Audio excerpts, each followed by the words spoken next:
السلام علیکم. بسم الله الرحمن الرحيم والصلاة والسلام على رسولنا محمد سيدنا مدد يا رسول مدد يا سادات أصحاب الرسول مدد يا مشايخنا دستور ما شاء الله فعز عسى محمد عزيز القرآن مدد طريقة مع الصحبة والخير في الجميع. الذين آمنوا بسم اللہ الرحمن الرحیم. الذین آمنوا ولم یلبسوا ایمانہم بظلم اولئک لہم الامن وہم مہتدون. اللہ عز و جل کہتا ہے کہ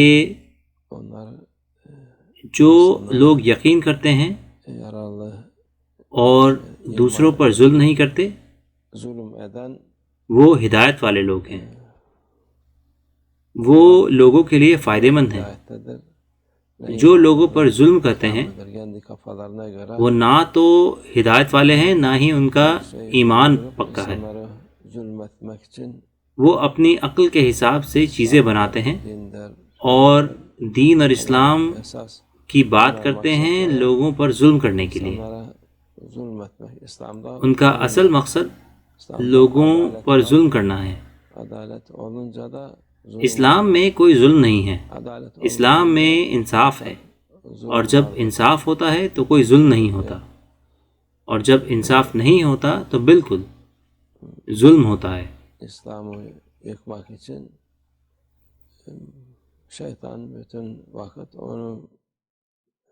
سب سے بڑی چیز جس کی ہر وقت شیطان کوشش میں لگا ہے جس سے کہ اسلام کو ہٹا سکے وہ ہے مسلمانوں کو گمراہ کرنا اور ان سے دوسروں پر ظلم کروانا. جو ظلم کرتے ہیں وہ سوچتے ہیں کہ وہ کچھ ضروری کر رہے ہیں. وہ کہتے ہیں کہ مسلمان نہیں ہیں، انہیں اسلام نہیں پتہ، ہم انہیں اسلام سکھائیں گے. جو نہیں سیکھے گا اسے ہم قتل کر دیں گے اور ہٹا دیں گے، ان پر رحم نہیں دکھائیں گے. ایسی چیز اسلام میں ہے ہی نہیں. اسلام رحم کا دین ہے، انصاف کا اور خوبصورتی کا دین ہے.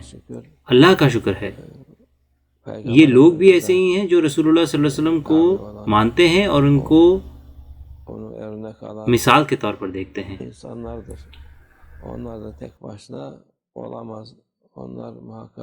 وہ اکیلے نہیں رہ سکتے، انہیں بالکل طریقت اور مسلک کو ماننا ہے جس سے کہ انہیں پتا ہو کرنا کیا ہے. جو خود کی عقل سے چلتے ہیں یہ کہتے ہیں کہ میں کوئی مسلک نہیں مانتا، وہ اصل میں شیطان کے تابع ہیں اور اپنی خواہشات کے اور نفس کے. وہ انجانے میں ہر طرح کی برائی کر بیٹھتے ہیں.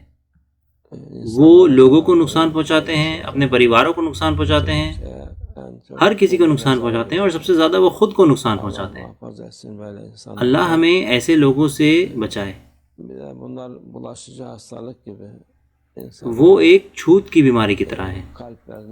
یہ لوگوں کے دلوں میں شک ڈالتے ہیں، وہ دلوں کو ہر طرح سے کالا کرتے ہیں اور سوچتے ہیں کہ وہ کچھ ضروری کر رہے ہیں اس طرح کی برائی کر کے.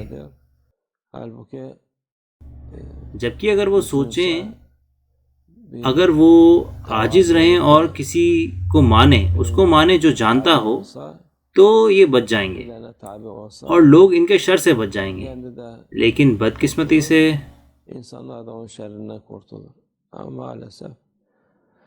ہم اللہ سے ان کو ختم کرنا مانگتے ہیں. ختم کرنے کا مطلب ہے کہ یا تو انہیں ہدایت مل جائے یا اللہ عز و جل انہیں دوسری طرح سے ختم کر دے. ظلم رہتا نہیں ہے، کوئی بھی ظالم بچے گا نہیں. اللہ عز و جل نے ان کا فیصلہ سنا دیا ہے. وہ کہتا ہے الظلم لا یدوم. اللہ کی اجازت سے یہ ہمارے لیے خوشخبری ہے. انصاف کا صاحب آئے گا اور ہر کسی کو صحیح راستہ دکھائے گا انشاءاللہ. توفیق. الفاتحہ.